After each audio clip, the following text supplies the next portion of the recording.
Hi, I'm Santa Clara Mayor Lisa Gilmore. Thanks so much for joining the Mayor at Noon series on Facebook Live, where you'll hear how the city is responding to the COVID-19 pandemic, and viewers will have an opportunity to ask questions during today's Mayor at Noon. The focus of our show today is the county's new health orders, and we'll also be discussing how to celebrate Halloween safely.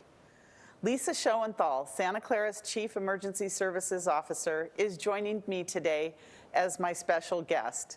And this is your second time on Mayor at Noon. She is back by popular demand, so thank you for being here today. I'm so excited to have you back.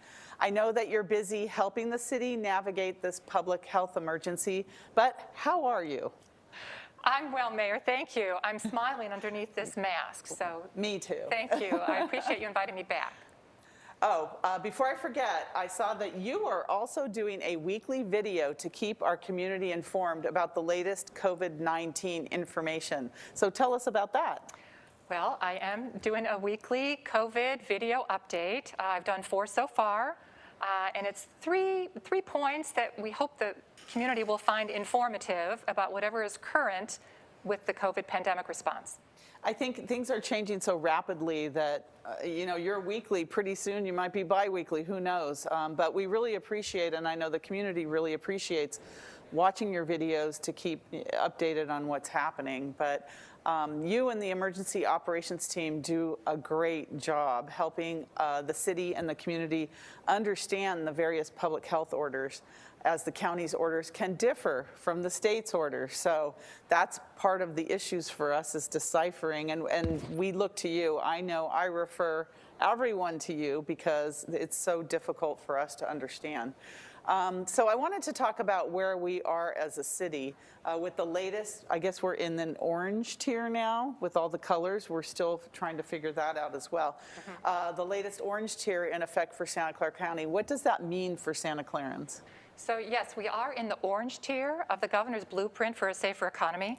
So this means the state of California believes we have moderate transmission of COVID in our community. So what this means for us in Santa Clara, in the city as well as in the county, is that we're able to do more activities than we were able to do the last time I was here, Mayor.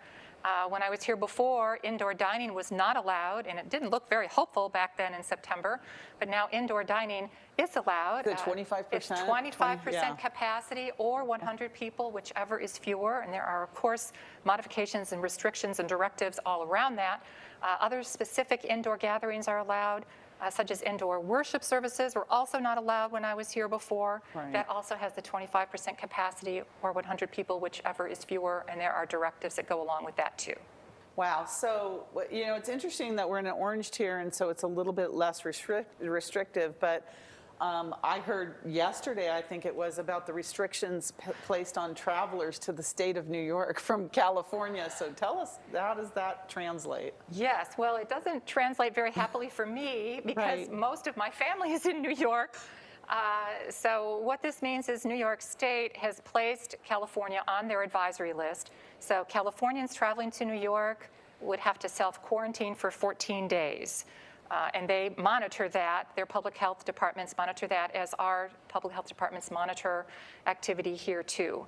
And they have done this, while we are doing well in Santa Clara County, several of the Bay Area counties are doing well, as I said, with the moderate transmission category.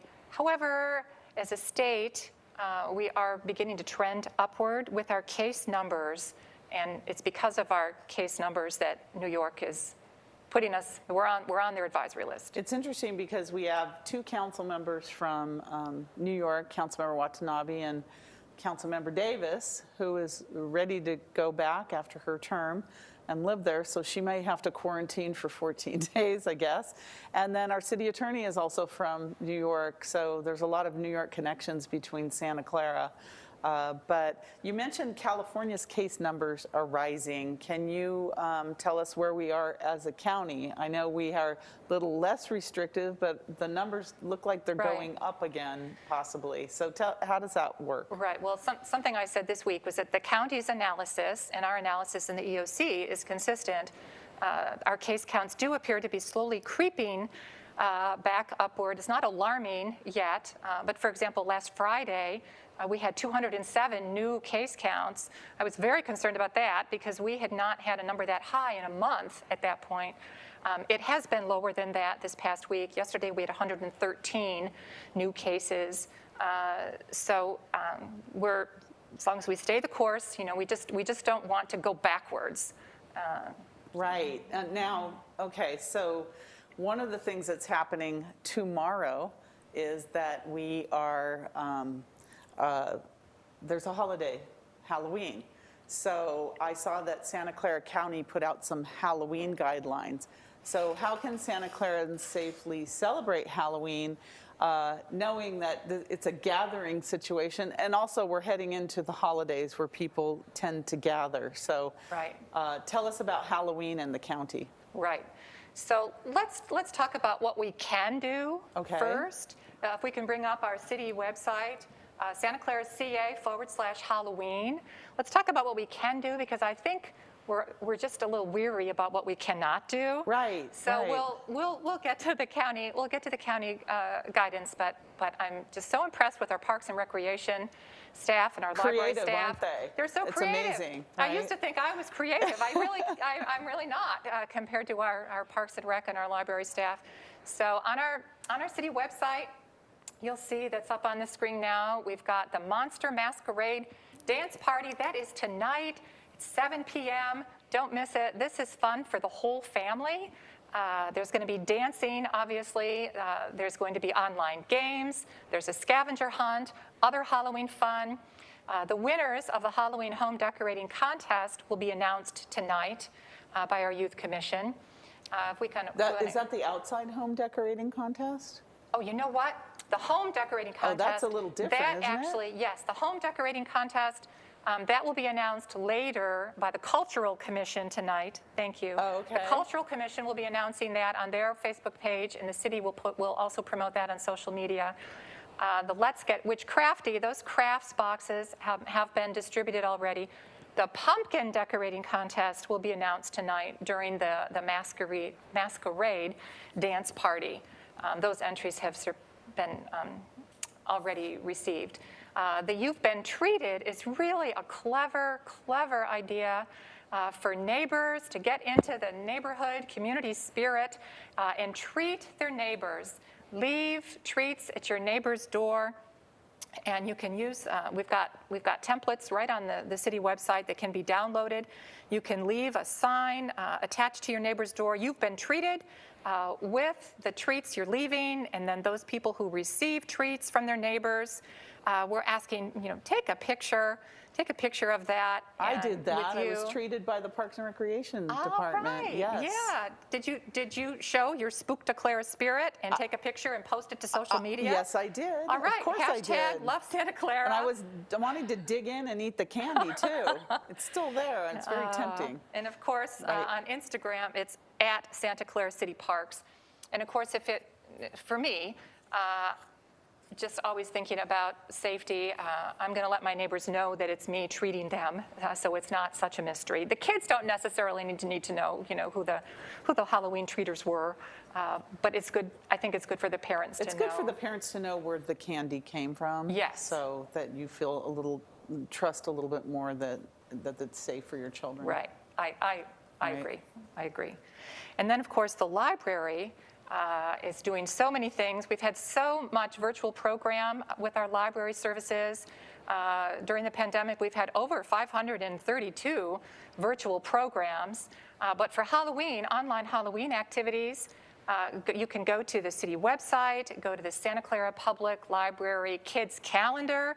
You can see all kinds of activities virtual. But then we also have a Halloween story walk through Central Park. This began on October 20th, but it's going to go through Sunday, November 1st. It's a self-guided Halloween-themed story walk through Central Park. You start at the library's Parkside entrance by the Circle of Smiles statue. Follow arrows that will guide you through the pages of the story. We're off to find the witch's house by Mr. Krieb. And then it might be Mr. Krieb. The library staff might be cringing with how I'm pronouncing that. Your journey will end at the Witch's House, the Parkside entrance to the Central Park Library. And there's also a map online of the Halloween Story Park. So that is so many things. There's a check lot of it out. things. That's amazing. And so many things online too for children 5 years and under to keep them entertained They're as busy well. and they can wear their costumes while they're participating. Yes, Right. absolutely. And then we've got we really need to talk about the county guidelines. Right. And the county guidelines are really quite similar to the Bay Area health officers jointly came together and put together these guidelines to keep us all safe, beginning with the lower risk activities. As we're seeing, this is from the county website. Obviously, staying home is the safest. There's a whole variety of things you can do at home. It was really interesting. Jimmy Fallon the other day said that he and his wife are going to dress up in various characters, and they're going to have their girls, ages 5 and 7, knock on the different doors in the different rooms in their home, and he and his wife are going to be in different costumes at each door, and they're going to surprise their children That's that very way. creative. I'm not sure many people can do that. Well, I don't have Jimmy Fallon's talent, and he certainly has a very large house, I'm sure. But that's an example of being creative, staying at home. I think we're all well versed in what it is to stay at home. Right. Moving on to moderate risk, according to our county and Bay Area health officers, one-way trick-or-treating, where individually wrapped goodie bags are lined up maybe on a table in your driveway. That would be a way to keep distance, but still celebrate Halloween. I think it's a good point that they recommend candy not be eaten while outside the home, because that requires both removing the face mask and touching the wrappers. It can be difficult to keep your hands clean in the middle of all of that. But there are ways to enjoy themed outdoor gatherings. The state limits outdoor gatherings to no more than 3 households. Okay. So that's something to keep in mind from the state. But there's a whole list of things online there too. And then higher risk, of course, please avoid. From a high level, they're talking about traditional trick-or-treating. Please don't do that. And I think we're well socialized in our county. We just have such a great collaborative community that we pretty much know traditional trick-or-treating this year is just not what we're doing. A lot of people that I'm seeing online are really asking themselves the question, do I have my home available to pass out candy? What should I do? I myself am wondering, do I put treats outside on a table, after they're handled hygienically? Do I put treats on a table? Do I just keep my lights off and keep everyone safe? But there are people in Santa Clara that plan to distribute in some fashion some candy because they're just not sure. What is safe and what isn't. And many have, especially small children, that maybe don't quite understand and look forward to this holiday so much, and trying to really determine and figure out what's the best and safest way to still participate without being in your home and turning your lights off. Sure. Well, having individually wrapped grab-and-go candy bags, to me, the county would consider that moderate risk, but to me that seems very reasonable. Okay. And it's always very nice to also have hand sanitizer available on that table. But not like a bowl full of candy where children are digging their hands in. Nothing like that. If it should be individual, if you're going to do this at all. If you're going to do that, individually wrapped grab-and-go bags on a table where people are able to keep their distance. Something else Jimmy Fallon said, not to be taken as advice, but a trick-or-treat little poem. Trick or treat, stay 6 feet, throw me candy from the street.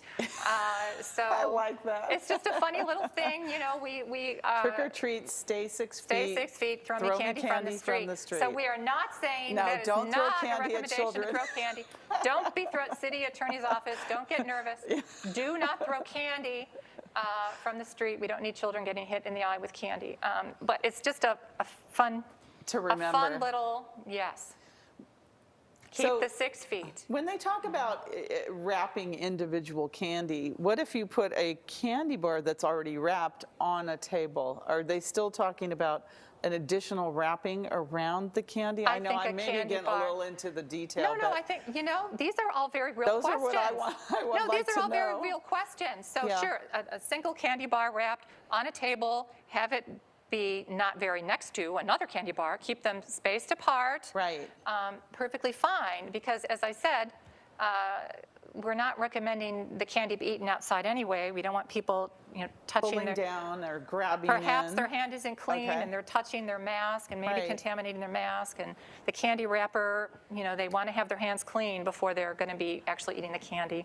But yes, I think that's fine. Okay. It would fall into a moderate risk celebratory activity. And if anyone is outside, they need to be at least 6 feet away from the candy table. It's if always you have a minimum. table. Yes, even if you're outdoors, it's still a minimum of 6 feet distance. Right, right. Well, I don't envy parents with small children. Mine are grown now, but that go out and, trying to make these decisions and still celebrate the holiday with their children. I think through the City of Santa Clara and all the programs that you mentioned through our library and our Parks Department and everything else, there's enough other activities that we're hoping to keep people safe. So thank you, Lisa. You gave me at least ideas of what I want to do as well. So in terms of other fun activities for children and families, let's talk about the opening of our parks and our sports fields this week. We have reopened all of our parks in the city, I believe it was Wednesday, and we have reopened some newly renovated parks and then a new sports park at Reed and Grant Street. There's a lot of excitement about at least the refurbished parks and having children have the ability to go on the play structures and other things. The Parks Department has worked with your office, I know, to keep the playground safe. But there's still some parents out there that are nervous about bringing their children to the parks and playgrounds, even though we have some of the health and safety devices there. So what can you tell us about that? Okay, well, I think that there certainly is nervousness about all of our activities as we're increasing and doing more and more, especially when others might be in the park. So each parent has to make their own decisions about what they're comfortable with. There's always a benefit versus risk ratio. If you have children that have health conditions that make them more vulnerable, that's something to keep in mind. But overwhelmingly, we believe that the benefits outweigh the risk of the children being able to get outdoors, being able to play, enjoying the clean air. We've been all cooped up inside for so long, and we've done really, our Parks and Recreation Department has done an amazing job of getting our playgrounds and our parks clean, safe. We have hand sanitizer near the entrances of our parks. We have our COVID-19 signs posted. There are QR codes on all our signs that even while parents are there, they can download that QR code, go right to the county guidance and see. Is it with the city QR and the county, or I think, could there be both? And the reason for that is because things change so rapidly. They so do. With the QR code, then they can get the latest up-to-date information, right? Yes. From the Yes. county orders and others. So. Yes. Okay. Our park staff visit the parks, the playgrounds 5 days a week. They're going to be replenishing the hand sanitizer. They're applying food-grade sanitizer to the playground equipment. Of course, we want to cue the children to keep their hands clean, use the hand sanitizer. Of course, if it's me, of course, or anybody else, we've got hand sanitizer with us, all the time. I was going to pull it out from behind here. It's actually over there. I'm starting to really love the smell of it. I feel like it's my daily perfume now is the hand sanitizer. We have all acclimated. Yes. But we're just so pleased to be able to offer the playgrounds now. To discourage gathering, our barbecue and picnic areas are not open right now because we know, as large groups gather, that is less safe. And Right. so to help the community in that way, we're not having barbecues right now. But Well, most of the time, it's great to let the kids get out there and play. So nice to see the children on the play structures too in a clean way. And I'll tell you, I've been to several of the is. bathrooms. Our bathrooms have never been so clean at our Yes. park. So we appreciate our Yes. Parks and Recreation staff. And I saw you, hope you don't mind, I saw you kicking a soccer ball on the Play It Safe Santa Clara okay, that video is this week. so embarrassing. My husband coaches soccer. He said my form was absolutely terrible. So I'm not going to live that down for a while. But it was fun to have the kids out there to see their eyes when they were It was kicking that ball, great. to see the fields. They were out 9 and 10-year-olds, boys and girls. They were so excited, just Yes. so excited. Yes, So, and we have done our best. You know, Yes. we've opened these in compliance with the county and the state protocols. So, you know, and if people see something that they're uncomfortable with, if the hand sanitizer happens to have run out and the parks didn't catch it, by all means, report on the My Santa Clara app, report that service is needed. Right, and we'll get out there right away. Absolutely. Thank you. Before we go to questions, I have one other question about the upcoming changes, although very slight, to our library services. What do library patrons need to know? Okay, well, beginning November 4th, after our voting ends at the Central Park Library, visitors will be allowed inside the lobby of the library to pick up Okay. their items. So That's good for walk-ins and people that aren't in Yes. cars, right? Yes. To make it a little more convenient as the weather changes too. right, so we are slowly, incrementally making changes to move forward. But there are many complex factors involved. Okay. And that could be a whole show in itself Yes, to right. doing more in the library. But November 4th, we are taking a step forward. All right, very good. So let's take some questions from Facebook if we have any questions or comments. Oh, hi, Edward. Nice to hear from you again. A number of doctors not tied to the government are telling us to go back to normal. Will things go back to normal after the elections? Oh, I'm going to ask you that, Lisa. Well, things What's go going to back happen to after the elections? Well, things for go our back to normal after the elections. Well, you know, normal is not a word that I can even use these days, and we don't even know what the new normal is, frankly. So Nothing feels normal, right? yes. Yeah. So I'll say I know that there is a variety of opinions in the medical community about our restrictions. You know, we all have experienced, and we all have our various opinions at times too, because it's just been a very difficult time for everyone. Right. I think the most honest answer I can give is I don't know, but Yes. the science will not be different after the elections. Right, right.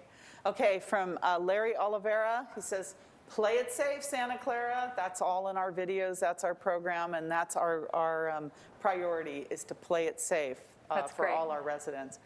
Marguerite Lee, the Halloween activities are really creative and engaging. Thank you, Marguerite. They really are. We look forward to you dressing up and showing us your moves at tonight's dance, right?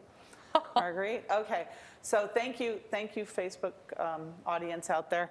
I'm going to ask you a question, Lisa, because you were my first guest, 4 or 5 weeks ago. I think both of us looked a little bit different. Our hair was longer and that, but I see that we've gone to the salon. So tell us about the hair and nail salons. I mean, you're not going to see anything here because I haven't been to the nail salon. Right. But tell us about the activities, and is it safe to be in a hair salon or nail salon at this time? All right, so you are being very kind because your hair looked just fine for our first don't look too filming. close. Your hair looked fine, but there was a question that came in, so the mayor's being kind to me. There was a question that came in at the very end Right. that there wasn't time to share, and it was to me. And, you know, Lisa, do you feel unsafe going to the hair salon? And It so, wasn't personal. Oh, I think it was, but it's okay. It's all right. It was, you know, I'm desperate for humor, so I found it very Okay. funny. But I also made an appointment to go get a haircut, so my hair might look different today. So I feel safe going to the hair salon. It was really just a matter of time. I had not made the time at that point. I let go of a lot of vanity during this COVID response. But I would say read the personal care services directives before you go that are on the county website, and I can give the link as to how to find those. But go. We want to support our businesses. I feel safe. I haven't made it to a nail salon, but that's more about time. Agreed, right. Yeah, it's more Yeah. about time. The hair salon, though, I realize, okay, that was motivation. Your loved ones aren't going to tell you, Lisa, you really need to get your hair cut. No.